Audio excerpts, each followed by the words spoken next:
একই রাতে 4টি দোকানে চুরির ঘটনায় চাঞ্চল্য ছড়িয়েছে। ঘটনাটি বৃহস্পতিবার রাতে শীতলকুচি ব্লকের আকরারহাট বাজারের। এদিন সকালবেলা দোকান খুলতে এলে ঘুম উড়ে যায় ব্যবসায়ীদের।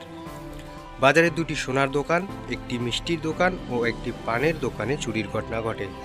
খবর পেয়ে ঘটনাস্থলে যায় শীতলকুচি থানার পুলিশ। ঘটনাস্থল খতিয়ে দেখেন পুলিশ আধিকারিকরা। গত কয়েক মাস আগেও এই বাজারে চুরির ঘটনা ঘটেছিল। ফের চুরির ঘটনা ঘটায় বাজারের নিরাপত্তা নিয়ে প্রশ্ন তুলেছেন ব্যবসায়ী ও বাসিন্দারা। কি বলেছেন বাজারের ব্যবসায়ীরা শোনাবো। আর যেটা মেইন টাকা ছিল ওই দিকটা ড্রয়ারে ভিতরে ছিল ওটা হাত দিতে পারিনি।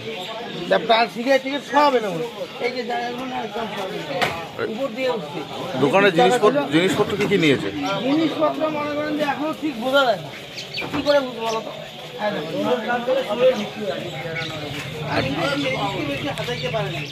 ঢুকলো কোন দিকে?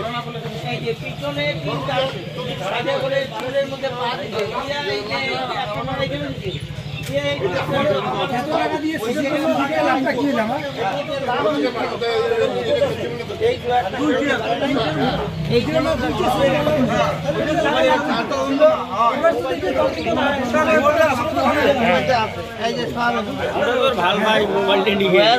লিকুইড যদি 200 টাকা থাকে মেন টাকাটা কয়েকটা দোকান চুরি হয়েছে। বাজারে নিরাপত্তার অভাব। রাতে তো এখানে পুলিশ কর্মীরা পাহারায় থাকে, তারপরেও চুরি হচ্ছে। দেখিনি এখানে পাহারা থাকে। আমি প্রশাসনকে বলবো যে বাজারের জন্য, প্রত্যেকটা বাজারের জন্য নিরাপত্তা দেয়, বাজারগুলো একটা সেক্টর দিয়ে আর চুরি হতে পারে। কি নাম আপনার?